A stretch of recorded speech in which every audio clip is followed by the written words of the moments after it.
Hi, and welcome back to English Today. This is DVD 16 and the fourth DVD of your upper intermediate level. And in this DVD, we'll begin with another 2 episodes of our story, That's Life, followed by our special TV programs where our music expert will be talking about the world's most expensive violin. And then our weather expert will be looking at the possibility of a new ice age in England. Then in the grammar section, we'll learn how to use the third conditional form in English, which is not easy.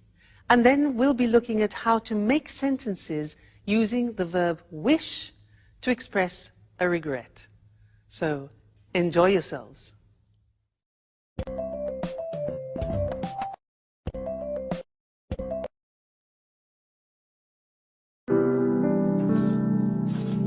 Good morning, Sarah. Have you seen what a beautiful day it is? How about a walk in the countryside and then we can relax by the pool? I don't really feel like going out. I'd rather stay in and read. Oh, come on, Sarah. Don't be your usual antisocial self. Let's have some fun together. Why don't we play a trick on the guys who are still asleep? We could wake them up with a nice bucket of cold water. What a stupid trick. Nothing's changed, but I still love you, Julie. Beautiful girl with brown eyes, dusting away my heart's sighs. That's all we needed. Oh, you don't understand, Sarah. This is poetry. This is the story of a secret love. Poetry, love, tricks. Enough of this nonsense. If I'd known you were all going to be so amusing, I never would have organized this reunion.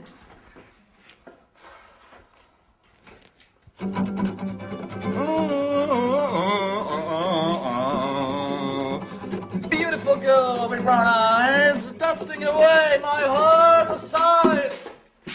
Oh no, Paolo! Look what a mess you've made. And by the way, you didn't clean the kitchen last night, did you? Come on, Michelle, give me a hand. No, I'm sorry. I can't touch that awful stuff. When are you going to get the message? I never touch that awful stuff. I hate detergents and the multinationals that make them. And I hate cleaning too. Oh, come on, we're on holiday. What is this racket? And what is going on in here? Has World War III broken out? It's just started. Well, soldier Sandra's launched her offensive, but the Paolo Michel squadron is responding well to the attack and will defend its position to the bitter end. Stop playing around. Roll your sleeves up. The sooner we start working, the sooner we'll finish and we'll be able to relax by the pool. Wait a minute. I was just thinking of going back to bed. If I'd known what was waiting for me, I would have slept until midday. Maybe we could ask Sarah to give us a hand. Well, you must be joking. She just asked not to be disturbed and giving her a bad mood over the last couple of days. Well, we could ask Mike, though. Oh, no. I just saw him a few minutes ago. I asked him where he was going and he said he was going to the village to buy a newspaper. He asked me if he should do some shopping, but I told him we'd all go to the supermarket together later on. Fantastic. First cleaning up, then the shopping. Just the sort of holiday that I'm dreaming of. Well, it's only the 4 of us here. Let's try the jobs out. Just a minute, just a minute. I've got an idea.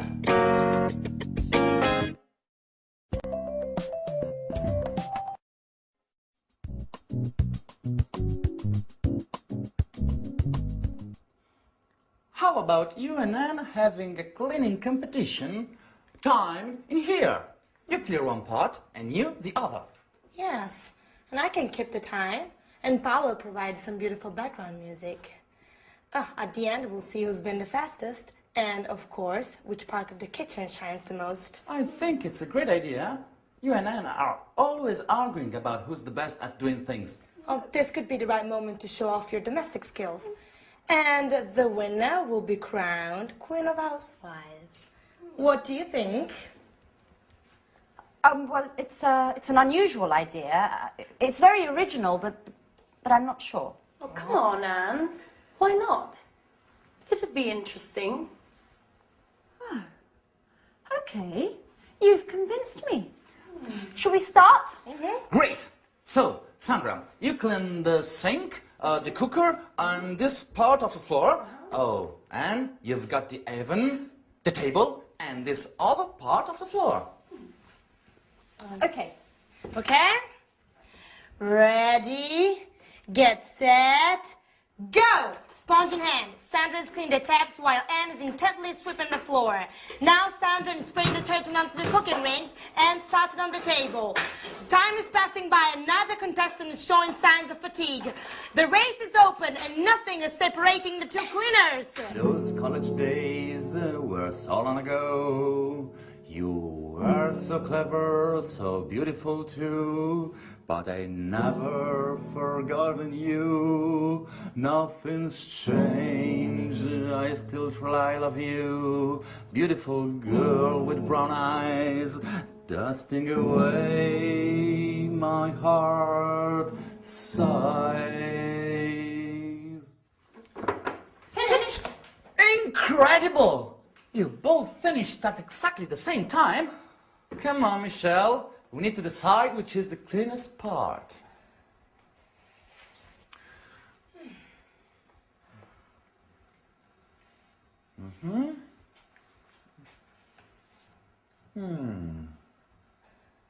So, Who's won? Well, after considerable discussion, the jury declares that the winner is... come on, don't keep us in the dark. Who's won? Oh, you've both won. It's a dead heat. You've finished together and both parts of the kitchen are perfectly clean. Okay, well maybe it's better this way, Sandra. At least there'll be no arguing about who's better at cleaning. Yeah, you're right.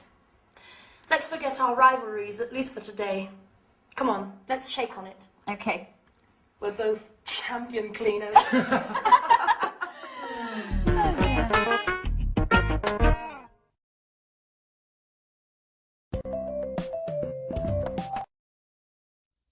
A cleaning competition. Now that's an interesting concept. Could only be invented by Anne. Now that is something where I would definitely lose. Cleaning competition, no way. What about you?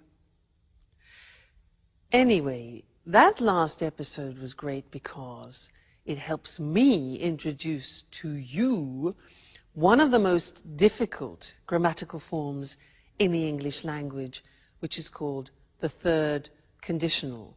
We have three conditionals in English. 1, 2, 3. The first, let me give you an example. If I see him, I'll tell him. That's number 1. If I saw him, I would tell him. That's number 2. Number 3 is what we're going to look at now. If I had seen him, I would have told him. Sounds terrible, doesn't it? Too much grammar. But last lesson was useful because we learned the first part of the third conditional, which is the past perfect. They used it in the episode. It was Sarah. She said, if I had known you were all going to be so amusing, I would never have organized this reunion. Now that's a good example, and it's difficult. We often use the third conditional when we talk about a regret. Let me give you an example. I saw a beautiful house. It was quite expensive, but I liked it. I needed time to think about it, and I didn't buy it immediately. And then somebody else bought it. So I think, oh, if I had bought that house, I would have been so happy. So that's expressing a regret. So let's go to the screen and see how it's constructed, because it's really not easy. It takes time to be fluent in the third conditional. The grammar is this: if, because if describes a hypothetical situation. Now, when you're talking about the third conditional, it's an unreal, it's an impossible situation because you can't change it anymore. So we start with if, then the past perfect, which we learned last lesson. Then we use would, which we also use in the second conditional, followed by have, the infinitive, and then followed by the past participle. So let's see how that works. If I hadn't gone, past perfect, to the party, I would have gone to bed early. Okay, so I went to the party and I didn't go to bed early. So the consequence is, if I hadn't gone to the party, I would have gone to bed early. But I didn't go to bed early. Okay, so what was the consequence of that? Now, imagine I drank a lot of wine and I had a terrible headache. And you think, ooh, regret. If I hadn't drunk, past perfect negative, if I hadn't drunk so much wine, I wouldn't have had such a bad headache yesterday. Now that's difficult. Look at that. Wouldn't have, negative, wouldn't have, plus the past participle of the verb have. So I wouldn't have had. Now this is not easy. It will take time for you to use fluently. You have to keep practicing it. Practice it in the toilet, in the bath, when you're walking down the street. Okay. Another example. Now, I didn't set the alarm, so I woke up late. If I had remembered to set the alarm, I wouldn't have woken, past participle, up late. If I had remembered to set the alarm, I wouldn't have woken up late. Seems difficult, doesn't it? Takes practice. Another example. I missed the bus. I didn't get up. The bus went without me. So third conditional. If I had got up earlier, I would have caught the bus. If I had got up earlier, I would have caught the bus. Impossible situation, can't change it. If I hadn't been late for work because I missed the bus, so I was late for work, my boss wouldn't have been so annoyed. Wouldn't have been, you notice be in the past participle, been so annoyed. And the last one.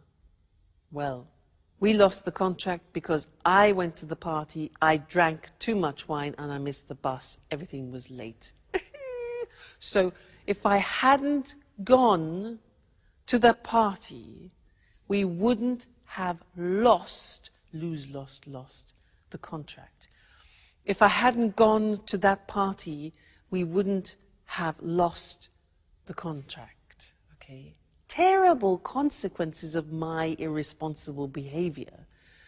So that's the third conditional. Please don't worry, it is difficult, probably one of the most difficult things in the language, and it takes time to get fluent in it. But just keep practicing. Just take a phrase and say it to yourself often. Like, if I hadn't done that, if I had studied more, I would have passed the exam, as an example. If I had studied more, I would have passed the exam. All right? So, happy practicing. Bye.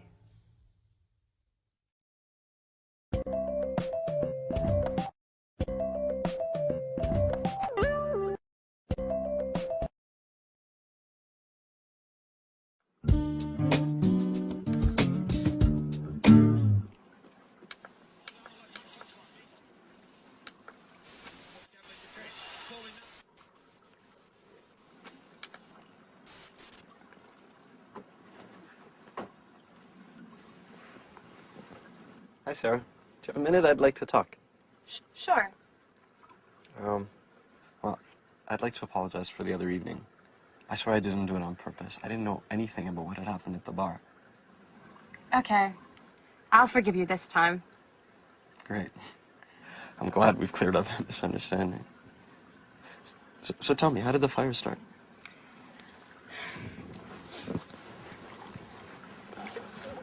I don't really know. The lighting system had been checked 2 days earlier by the electrician, and the sprinkler system was working fine too. It had just been installed, but it didn't work. How's that possible? I don't really know. Someone must have thrown a cigarette on the curtains, which caught fire straight away. The whole pub burned down in a few hours. The fire brigade couldn't save the place. It all went up in flames. I wish I'd been more careful. I wished I'd checked everything more carefully. But it's not your fault, Sarah. How could you have prevented the fire? Come on, you've got to pull yourself out of this. You can't spend your whole life thinking about your problems. You used to be such a fun person. Life changes us, Mike. We've all changed since our university days. Sure. But I'd like to help you find your old enthusiasm again. Tell me, how can I possibly help? Well, I'm not sure. You're embarrassing me. You shouldn't feel embarrassed, not with me. We've always trusted each other, no? What time is it? 4:15. Oh, no. The match. It's already started. You know, Mike, we were talking just then. Yeah, I know. We'll continue our conversation later. I've really got to watch the game now. It's a great match. Chelsea against Manchester United. You know that doesn't interest me in the slightest. You haven't changed, Mike. All you think about is football. Football's the only important thing in your life. You're exaggerating now, sir. And you don't understand anything. All you care about is football. Maybe if I wore a Manchester United shirt, you'd pay me more attention. What did you say?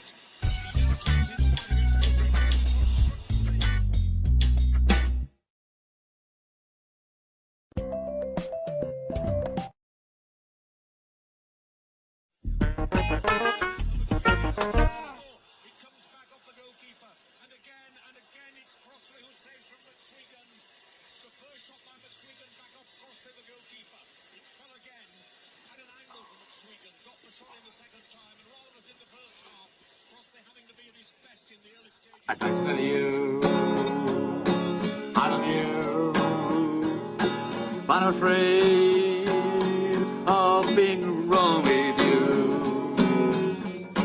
Beautiful girl with brown eyes, dancing away my heart's sight. Oh no, Paolo, that's all I needed is you, with your stupid guitar. I've had enough. I'm going to my room.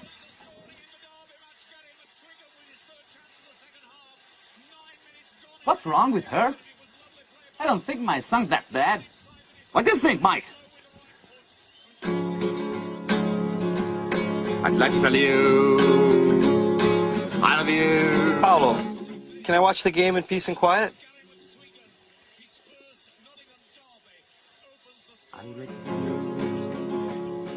I love you. That's enough. I'm going to go watch this somewhere else. I can't believe it. They're all mad here. I'd like to tell you, I love you, but I'm afraid of being wrong. Beautiful girl with brown eyes, dancing away my heart's side. Oh, man, at last someone who appreciates my talent. I knew you were an expert in music. That song, Paolo, what does it mean? Oh, I wrote it. Thanks to Mike that gave me the inspiration. You like it? Oh, no. Mike? Yeah? That's not possible. I don't believe it. Unbelievable. They are all mad in this house. Beautiful girl with brown eyes, hasten away. My heart sighs.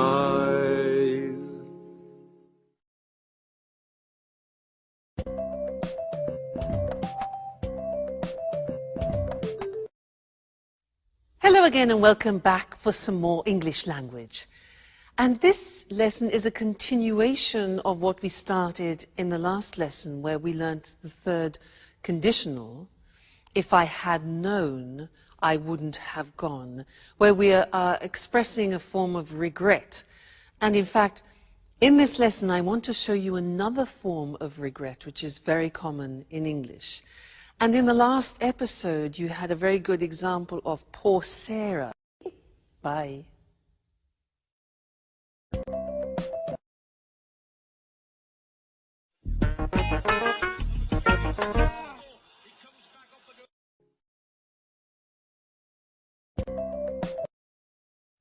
Hello again and welcome back for some more English language. And this lesson is a continuation of what we started in the last lesson, where we learnt the third conditional, if I had known, I wouldn't have gone, where we are expressing a form of regret. And in fact, in this lesson, I want to show you another form of regret, which is very common in English. And in the last episode, you had a very good example of poor Sarah, who is expressing her regrets. She said, I wish I had been more careful. I wish I had checked everything more carefully, you know, when the pub burnt down. So she starts the sentence with, I wish, and that's her desire. A desire that she would like to have fulfilled. It's too late. So we use wish to express desires like that. Let me give you an example in the present tense. I can say, I'm fat, and I have a desire which is to become thinner. So I would say, I wish I were thinner. Let's look at the screen and I'll help you with this, because we can use wish in the present and also in the past, so the grammar form changes. Let's first look at how we use it in the present. I say I'm fat, I'm overweight, all right? So my wish is, I wish I were thinner. Now, this is very interesting because it's an example of the subjunctive in English. Now, the subjunctive has disappeared from the language, but only in this case do we use it. We don't say, I wish I was, but I wish I were thinner. Okay, so an important exception, that. Another example is, I don't know how to cook, and I have a desire, a wish to change that. So I could say, I wish I knew how to cook. Notice that the verb know goes into the past, simple past. I wish I knew how to cook. She can't speak another language. So the girl can't speak another language. She has a desire. She says she wishes she could speak another language. So we're in the present. She wishes, I wish, you wish, he wishes. She could in the simple past. All right? She wishes she could. So that is a present desire that you have. If, in the case of Sarah, your desire is in the past, which often becomes then a regret, the grammatical form changes. Have a look. I didn't buy that car. Now imagine you see a car, it's a bit like my house. You see a car and you don't buy it, and then you regret it. You think, I wish, in the present, I had bought. Now you remember the past perfect. We looked at it in the 2 previous lessons. Here it is again. I wish I had bought. We contract it and it becomes I'd. Okay? Now be careful, because I'd, when it's contracted in English, could be I would or I had. Now would would never be followed by the past participle. So you can tell if it's had because the past participle follows. All right? So I wish I'd bought it. All right? Another example. She spent so much money last year, and now she's got problems. So she wishes she hadn't spent so much money. All right? Past perfect. He didn't come to the performance, that's the situation. His desire in the past. He wishes he'd come to the performance. Or I could say, I wish he'd come to the performance. All right? One more. We lost the tickets. They wish they hadn't lost the tickets. Okay? So that is an important verb, wish. It's important because often we want to express our desires both in the present, I wish I were thinner, and also in the past, I wish I had studied more languages. All right, so when you want to use wish, think, is it present, is it past? And then choose the correct grammar form. Great. So I wish I had met you earlier. We could have done a lot of language together. But I look forward to seeing you next lesson. Okay? Bye.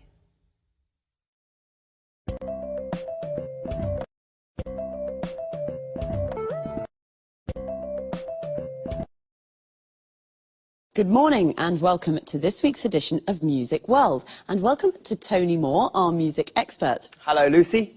And good morning to all our music fans. Well, Tony, on May 16th, 2006, a Stradivari violin was sold at auction in New York for $3.5 million. The Christian Hammer violin, as it's called, had become the world's most expensive musical instrument. So why is this violin so special? Well, this violin was made in 1707 by Antonio Stradivari in the family workshop in Cremona, near Milan in northern Italy. The years 1700 to 1720 are called Stradivari's golden period because of the exceptional sound quality of the instruments he made during this time. So why is the sound quality so good? Oh, good question, Lucy. During this period, Stradivari came up with some tiny improvements to the shape of the violin. Experts think that these changes to the shape of the violin, particularly to the shape of the belly and the back plate, may in part be responsible for their incredible sound quality. So it's the shape of the violins that makes them so sought after by the world's best musicians. Yes, but not only the shape. You know, the wood Stradivari used to make his violins may have been stored underwater in the Venice lagoon before he bought it. It's thought that this may have damaged the wood slightly and may in part be responsible for the special sound. So the shape and wood that was stored in the lagoon in Venice is why Stradivari violins are so special. Well, actually, there are one or two other possible explanations. Tell us more. Some music historians say that the varnish Stradivari used may be behind the exceptional sound quality. Others say the secret is in the glue he used. And two American scientists have recently suggested that the quality of these violins is due to the cold weather experienced in Europe during the period when the violins were made. Cold weather and wonderful violins. I don't see the connection, Tony. Well, you see, Lucy, the colder weather resulted in trees growing more slowly. The wood from these trees was denser than normal and makes a better sound when it's used for making violins. Interesting. I can see now that everything's perfect about these violins. By the way, who bought the Christian Hammer violin? We don't know, actually. Well, the buyer remained anonymous. He or she is probably a private collector. And what do you think the new owner will do with this wonderful instrument? Well, music lovers are hoping that the owner will allow the world's best violinists to play the instrument at concerts around the world. This has already happened in the past, with this violin too. Its previous owner allowed Yehudi Menuhin to play the Christian hammer 15 times. So we'll be able to listen to its glorious sound again. Well, Tony, thanks for a fascinating programme. Goodbye. Goodbye. And of course, goodbye to all music lovers. We'll meet again soon for another edition of Music World. Wow, I never thought a violin could be so expensive. Of course, we're talking about a very special violin. The violin is what we call a string instrument. A violinist is a musician who plays the violin, and he or she uses a bow. A bow is a long wooden rod with horsehairs used for playing string instruments. The violin we spoke about today was sold at an auction for a lot of money. An auction is a public sale, a place where people bid against each other to buy something. To bid means to offer a price. You can buy almost anything at an auction: houses, furniture, paintings, instruments. The buyer of this Stradivari violin remained anonymous. To remain anonymous means to keep your identity secret. The owner of the Stradivari is probably a private collector. A private collector is a person who collects things for their own enjoyment. The Stradivari was made in a workshop. A workshop is a place where craftsmen make things. A craftsman is like an artisan. Well, as we heard, it's a violin with incredible sound quality. The quality of the sound is excellent. One reason could be its shape. The shape of something is its physical form.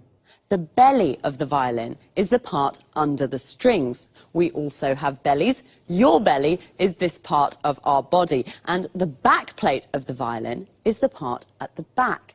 Again, we also have backs. Your back is this part of your body. So, it's one of the most sought-after instruments in the world.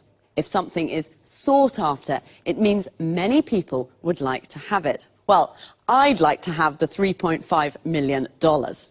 That's all we have time for this week. Take care, and I'll see you again soon.